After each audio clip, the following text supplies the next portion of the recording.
આજે બપોરે 12:30 વાગ્યે સરકાર સામે મધરાતે આગામી 12 જાન્યુઆરીના ગાંધીનગર ખાતે કરવામાં આવતા શક્તિ પ્રદર્શન મોકૂફ રાખવા બાબતે કિસાન સંઘનું કહેવું છે કે સરકાર દ્વારા ખેડૂતોનું મુખ્ય 12 માંગણીઓ સ્વીકારવામાં આવી છે। આ સમગ્ર મામલે આમ આદમી પાર્ટીના જિલ્લા પ્રમુખ જયદેવસિંહ ચાવડાએ આપી પોતાની પ્રતિક્રિયા। આવતી 12 તારીખે भारतीय किसान संघ द्वारा एक आंदोलन छेड़वामां आवेलुं जे मोकूफ राखवामां आव्युं छे। ए बाबते तमे शुं कहेशो? આપણે સૌ જાણીએ છીએ કે ભારતીય જનતા પાર્ટી છેલ્લા 30-32 વર્ષથી કિસાન વિરોધી તમામ રીતે એમને કિસાનોનું શોષણ કરવા માટે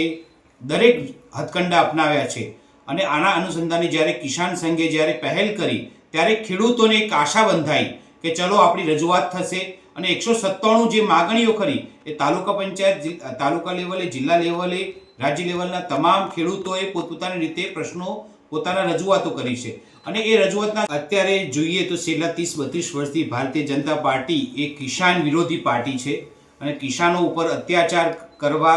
એને પોષણક્ષમ ભાવ ના આપવો, એનો કડદો કરવો, આ તમામ જે પદ્ધતિઓથી કિસાનોનું શોષણ થઈ રહ્યું છે। એ દરમિયાન જ્યારે બોટાદના અંદર આપણે કિસાનોએ આંદોલન કર્યું અને કડદા પ્રથા માટે આમ આદમી પાર્ટી લડી અને આમ આદમી પાર્ટીએ જ્યારે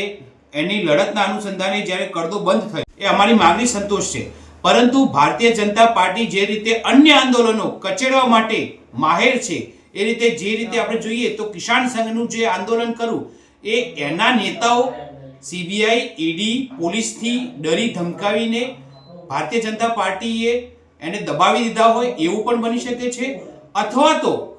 આ ભારતીય કિસાન સંઘ ખરું એ ભારતીય જનતા પાર્ટીનું એક પોપટ સમાન થયું છે અને આ પોપટ જ્યાં સુધી પોપટને બોલવાનું કીધું હોય એ રીતે તે બોલે અને જ્યારે એને કીધું કે બંધ થઈ જાઓ તો બંધ થઈ જાય। તો ભારતીય જનતા પાર્ટી એ આ કિસાન સંઘને પોપટની પિંજરામાં જે હોય એ રીતે એને રાખેલું છે અને ખેડૂતોને જ્યારે જે આટલી બધી આશા બંધાઈ હતી તો હવે આ આશાઓને જે સામે જે લડવાનું છે તો હવે આમ આદમી પાર્ટી લડવા માટે તૈયાર છે। અમે હંમેશા ખેડૂતો માટે, શોષિતો માટે, દલિતો માટે, મહિલાઓ માટે, વિદ્યાર્થીઓ માટે લડતા આવ્યા છીએ અને જેલમાં જવું પડે, મુદતો ભરવી પડે તો એના માટે પણ તૈયાર છીએ। અત્યારે અમારા પ્રદેશ નેતા રાજુભાઈ કરપડા હોય, પ્રવીણભાઈ રામ હોય એ અત્યારે જેલમાં છે, પરંતુ જે લડત લડી રહ્યા હતા કે કડદા કાંડનું, તો કડદા કાંડમાં એ રિઝલ્ટ લાવ્યા અને કડદો પ્રથા કરી એ બંધ થઈ। તો એક સમયે આ અમારા ઉપર પણ આ રીતે દબાણો હોય છે, પોલીસના, સીબીઆઈના, ઈડીના, તો અમે તો એનાથી ડરતા નથી। તો ભારતીય કિસાન સંઘને પણ અમે વિનંતી કરીએ છીએ કે તમે પણ ડરવાનું બંધ કરો અને આ તાનાશાહી અને જો હુકમી વાળી ભારતીય જનતા પાર્ટી છે એના સામે લડવા તૈયાર થો। જે રીતે દિલ્હીના અંદર 1-1.5 વર્ષ સુધી ખેડૂતો લડ્યા, 3 કાનૂની જે ખેડૂતો વિરુદ્ધ જે કાયદા હતા એના માટે ખેડૂતો પોતાના હક માટે લડ્યા અને એના તો 700થી વધારે ખેડૂતોએ પોતાના જીવનું બલિદાન આપ્યું।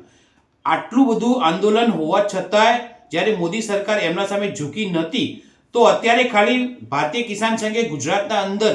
ફક્ત આંદોલન કરવાની ચીમકી આપી છે અને એ પણ 2 દિવસ પછી થવાની છે। તો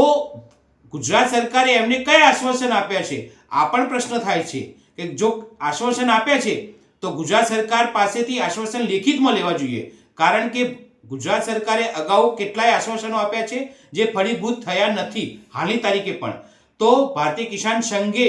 જો ખરેખર ખેડૂતો માટે લડવા માટે તૈયાર હોય અને ખેડૂત માટેની લડતી હોય તો